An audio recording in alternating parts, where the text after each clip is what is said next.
क्या भारतीय मीडिया सच में आज़ाद है, या फिर कुछ ऐसी अदृश्य दरारें हैं जो हमारे लोकतंत्र की नींव को ही धीरे धीरे कमज़ोर कर रही हैं?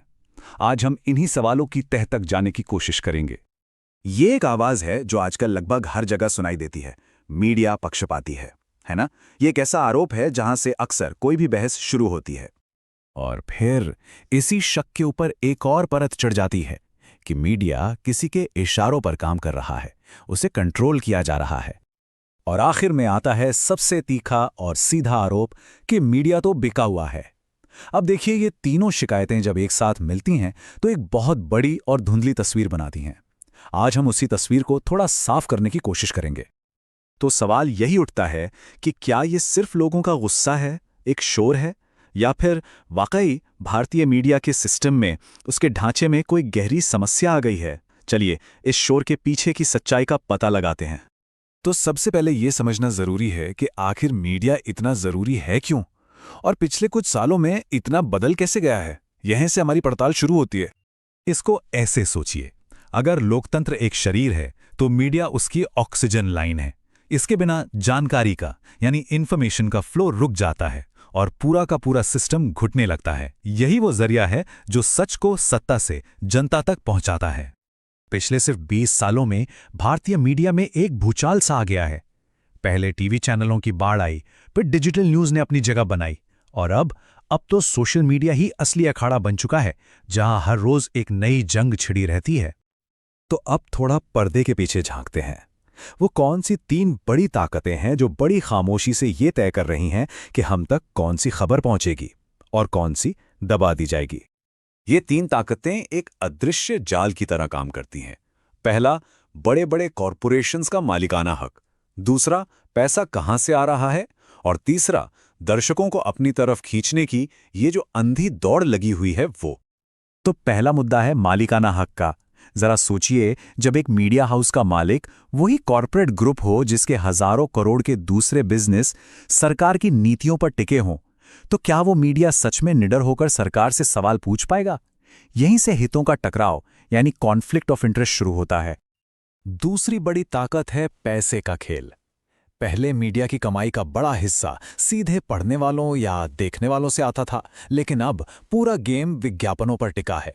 और जब सरकार ही सबसे बड़ी विज्ञापन दाता बन जाए तो क्या कोई मीडिया हाउस सरकार की आलोचना करने से पहले 100 बार नहीं सोचेगा?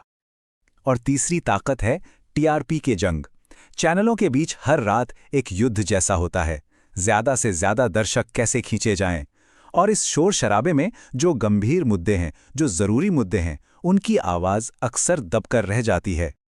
और इन सब के ऊपर एक और अनकहा नियम काम करता है, पहुंच ही सब कुछ है। मतलब अगर कोई पत्रकार या चैनल सरकार से ज्यादा कड़े सवाल पूछने लगे तो हो सकता है कि उसे जरूरी जानकारी और इंटरव्यूज मिलने ही बंद हो जाएं। और ये डर अपने आप में एक तरह की खामोश सेंसरशिप को जन्म देता है।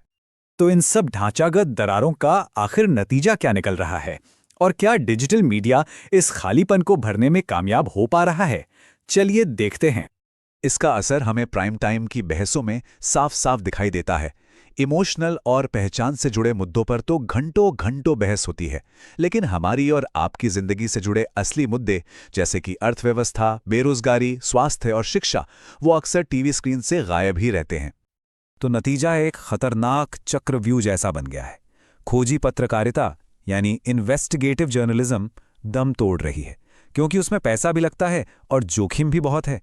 लोगों का मीडिया से भरोसा उठ रहा है, जिससे समाज में ध्रुवीकरण और बढ़ रहा है। और जाहिर है, जब मीडिया ही सवाल नहीं पूछेगा तो सरकार की जवाबदेही कौन तय करेगा? अच्छा, जब मेन स्ट्रीम मीडिया पर से भरोसा उठता है तो लोग सच की तलाश में कहीं और जाते हैं। और यही वजह है कि आज लाखों लोग अपनी खबरों के लिए यूट्यूब, इंस्टाग्राम और एक्स जैसे प्लेटफॉर्म्स पर स्वतंत्र पत्रकारों और कंटेंट क्रिएटर्स का रुख कर रहे हैं। लेकिन डिजिटल दुनिया की भी अपनी चुनौतियां हैं। यहां कोई एडिटर नहीं है जो फैक्ट चेक करे, जिससे गलत खबरें आग की तरह फैल सकती हैं। सोशल मीडिया के एल्गोरिदम्स अक्सर भड़काऊ और गुस्से वाले कंटेंट को ही ज्यादा बढ़ावा देते हैं, और कई बार तो ये समझना ही मुश्किल हो जाता है कि कौन सी चीज पत्रकारिता है और कौन सा पेड प्रमोशन। तो ठीक है, हमने समस्या की जड़ों को तो समझ लिया है। तो अब सवाल ये है कि इस धुंधले आईने को साफ कैसे किया जाए? क्या इसका कोई रास्ता है भी? स्रोत सामग्री में 5 ठोस कदम सुझाए गए हैं। पहला, हर मीडिया हाउस को अपने असली मालिकों और फंडिंग के बारे में साफ-साफ बताना होगा। दूसरा, एडिटोरियल फैसले कैसे लिए जाते हैं, इसमें पारदर्शिता हो।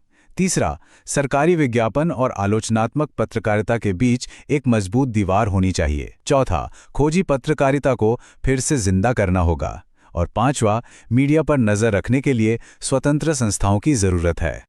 और आखिर में हमें ये याद रखना होगा कि मीडिया सिर्फ एक और बिजनेस नहीं है, ये वो आईना है जिसमें पूरा देश अपनी तस्वीर देखता है।